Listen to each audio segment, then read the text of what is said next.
Hello and welcome back to another interview for Project Seed Money. My name is Sharissa Bradley and I am so excited to be here. I'm joined today again by guest Paula Banks. Our interview was over 15 months ago and we are recapping what the last 15 months has been like for you, Paula, because when I first met you, you had put on your vision board, by the end of this year, I'm going to publish one book. And within the next 3 months, 4 more books were out, a children's collection. You're now a publisher and guiding children and also guiding diverse libraries and stalking libraries. I mean, it's just, you can't go anywhere on the internet without seeing something amazing that you've accomplished at this point, at least for me, because you're on all of my accounts. So every day it's like EION Books, Lit Talks, diverse libraries. It's just absolutely incredible. So thank you so much for coming back and spending some more time. Thank you for having me. Yeah, I love it. Let's just talk about it. What has the last year been like for you? I know you still work a full-time job. Yes. In addition to that. Yes, the last year has been crazy. I mean, when we first met, I was still just figuring it out. I was, talking about my first book and mistakes. We had our interview in February, and then my second book came out May 21st. And that was amazing. I actually did a full launch. I had a book signing. I did all the things that I didn't do with the first book. And that was amazing. That was a Dream Big Paint Hip Hop Adventure. It's won 4 awards. It's just been amazing with that. And then I just started to do more. So I created a Bright Beginnings workbook series for kindergarten and pre-K. And then I started the third book, which was a Christmas book that I released in, I think it was November of last year. So that brought my total books was 3 books and then the workbook series. And I just had a lot of, I've been networking and joining, speaking and just doing so many things. I did the Diverse Book Hub. I'm really big on diversity. And I just wanted to get self-publishers together who have diverse books. And I wanted to do a guide. But then I was like, well, maybe I can create a website. So I created the website, diversebookhub.com, where it's full of self-publishers who have diverse books and they're in different categories, so parents can easily find them.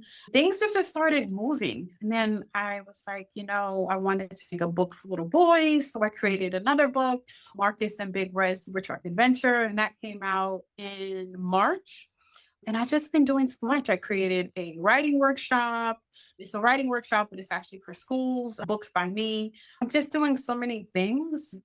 But it all just happens so fast. And you're helping so many other people. Not only are you doing your own journey, but I've noticed through social media that you are also helping other people publish their books. Yes. That came through my sister-in-law wanted to write a book. She's been wanting to write a book. And I just kept telling her, you can do it, you can do it. So finally, she was like, you can help me. So I helped her publish her book. Again, she didn't know anything about self-publishing. She released her first book in January. It's a book about grief. My mother-in-law, her mother who died, married to her brother. And it's just something that was so near and dear to her heart. And that was the first book that I helped publish. And I'm currently helping another author publish. It's not a children's book. It's like a fantasy book. And that'll be out this month as well. So this is my first non-children's book. So I'm excited to help authors bring their stories to the world. I mean, if you can't get traditional publishing, there's always way to self-publish, but some people just need some guidance because it is a brand new, area for them. And I'm just here to help them make that happen.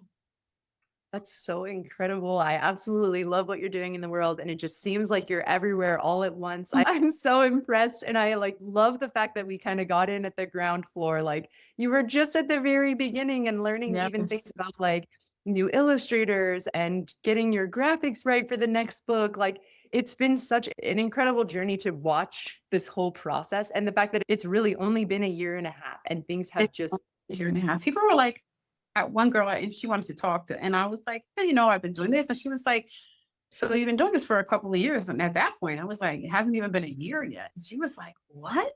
And I'm like, I don't know. It just kind of just took off. I can't tell you, after we had our interview, it was just like things just kept going and going and going. And then now we're here. I really don't know, but I'm thankful God, like I said, get off the fence. So I got off the fence and everything just started to go. That's Yeah. incredible. It does feel like you're just walking the walk and you're walking in your truth and you're walking with God and you can see it. And it's just every door is opening. It's so fun to watch. And I feel like you're such a valuable asset to the community. Like I said about like the diverse libraries, your mission is across all of your platforms is exactly the same, which I love about your values because you really show up every single place that you show up exactly in that same mission with those values. And I absolutely love that about you. I think that it's just such an incredible thing to watch and so necessary in the world. We absolutely need what you're doing. Is there anything that has given you like this courage or anything that has kind of given you the push to keep going through this? Or are you just kind of just saying yes as the opportunities unfold? I think I just pushed myself to push through it. I mean, again, I'm not, I still deal with confidence issues, self-doubt, all those things. But there's just something in me that will not quit. Like some people are like, "Oh, I can't do it. I'm just gonna quit. I just can't. It's not an option." And I have my days where I'm just like, am I doing this right? Am I walking my purpose? This person is doing this. They're selling this many books, but I'm not, and I feel like it doesn't even matter. My goal is to get as many diverse books out into the world for kids to start using their voices, tell their stories. You know what I'm saying? And because me, as a 47-year-old woman, I still struggle with using my voice. And I hate that for myself because I'm just learning now that my voice does matter. And I want kids who don't, then I want them to know that now, today, that their voice matters. I don't want them to feel like they don't have a safe space or in the world where their voice doesn't matter at all. So I am very, very, very, very passionate about that. And that's just what it is. I just want kids to be able to tell their own stories, use their voice. It's so important. Because for my story, not being able to tell my stories or just feeling like I couldn't, and confidence issues, I don't want that for other little kids. And that really is what keeps me going because I know how it feels. I love that about you. You're showing people, you use this word a lot, representation, like you're letting them see people who look like them in books. And I think the way that you're doing that is giving those children, like, no, look, I'm in a book. I am represented. I do matter. And hopefully, like you said, like they're not going to deal with those confidence issues later on because they're going to grow up knowing, like, no, I am represented. I matter. Yes, and it's so important. People are like, "Oh, kids don't really pay attention to that." They do. I can't think how many times little girls have come up to me and so excited because she looked like Peyton, or "Mommy, Peyton looks like me. She has my hair." I mean, I was never able to do that. So for a little girl to come up to me and say that, that is worth all the money in the world because that is my main goal. Because if until you know how it feels to be a child and not see yourself represented and you have all your friends, then you don't know how it feels. You can't say that kids don't think it's important or it's not important because you've never felt like that. You're represented all the time. You know what I mean? So I just think that alone just keeps me going all the time for a child to say that my book touched them or made them feel happy or just simply I see myself in them. That's the cherry on top. I love that you added Marcus because now you can show, now you have it, not just the girls are represented, but Yeah, the little boys are represented. And I think that's so cool. I And wanted to have that. yeah. And we know from science, like anybody who's telling you that kids are not watching and not paying attention, like we know from science that the number one thing that kids learn by before they're 7 years old is by mirroring, by looking at things, by absorbing their environment. So that's absolutely not true. Like under 7 years old, the only way they're really learning is through looking at things and the images and things like that. So I think that it's incredible and that's the perfect age range for these children to just right away they're entering the school environment. The first book you did was Peyton's first day of school. So they're entering into that educational platform already always seeing themselves. And I think that is incredible. Thank you. Thank you. I love it. I didn't know that it would snowball into all that it had snowballed into. I tell you, we were talking back in February, and then I would be like, this is all the things that happened, not even an idea of the things that have came and things that I've created. But just by going into the school, seeing kids coming up to me and saying, I didn't know I could be an author.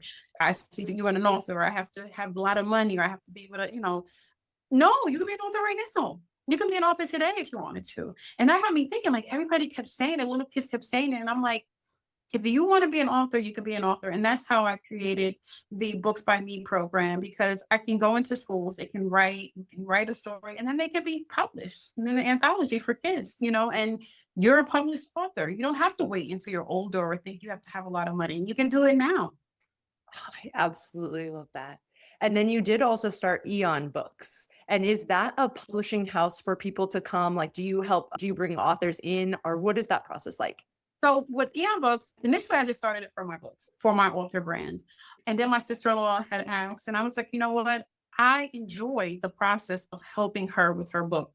I enjoy that process. Not just that I don't enjoy doing mine, but I really enjoyed helping her bring her book to life, getting the illustrations, helping her, teaching her along the way about the publishing process. So I was like, this is something I would love to do. So that's how that really started. And after her, I was like, I was skeptical and nervous to say that I'm a publisher because, again, it's only been such a short amount of time.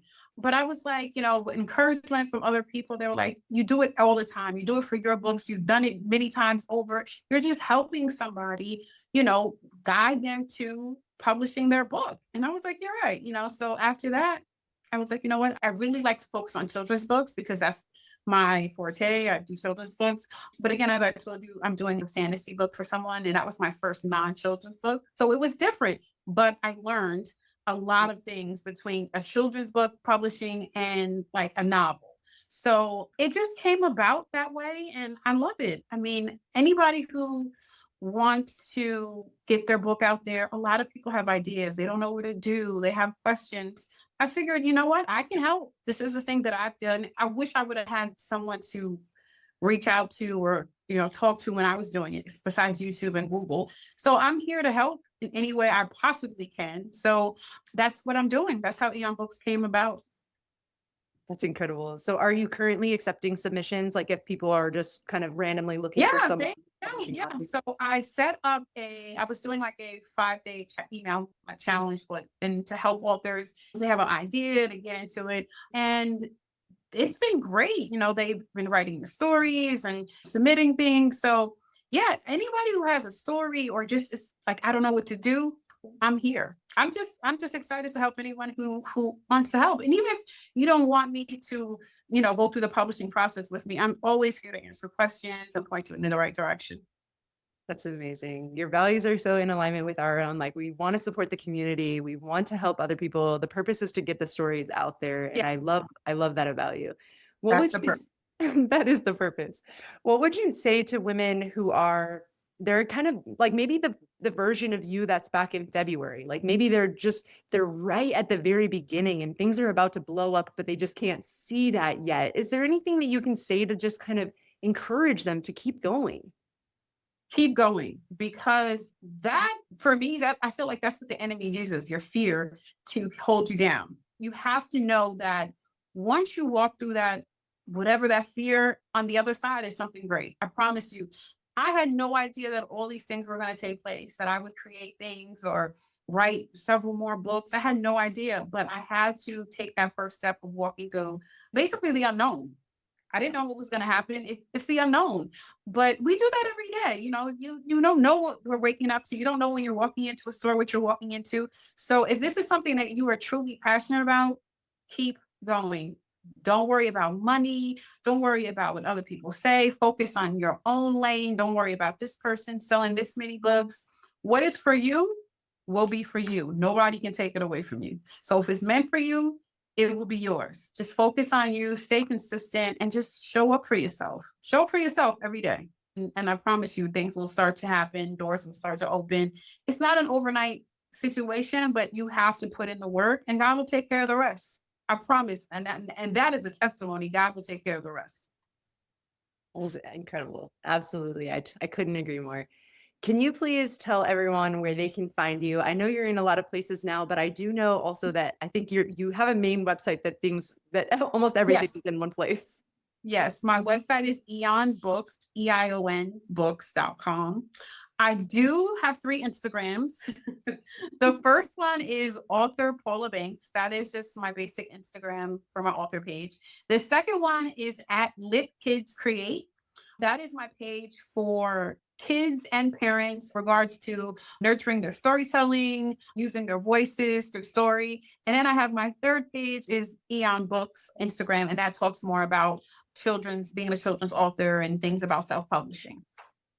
Thank you so much. And I encourage all of our listeners to go and follow those pages because every week there are tips about editing, tips about publishing, tips about getting started, tips about even the writing process. So if you're looking for like daily, weekly encouragement, I definitely encourage you to go and follow those pages because there's always something fun there. So I really appreciate your time and I appreciate you coming back and doing this little update with us. I just, again, we gotta do it again. You're my first podcast during my author journey, so I always gotta spin the block and come back and talk to you every few months if you'd have me. Yes, I absolutely love that. And then I will definitely keep in touch with you because I really enjoy our conversations. I appreciate you. Thank you for your time today. Thank you so much for joining me on another episode for Project Seed Money. Please don't forget to like and subscribe. It really helps the channel. And I will see you with another interview next week.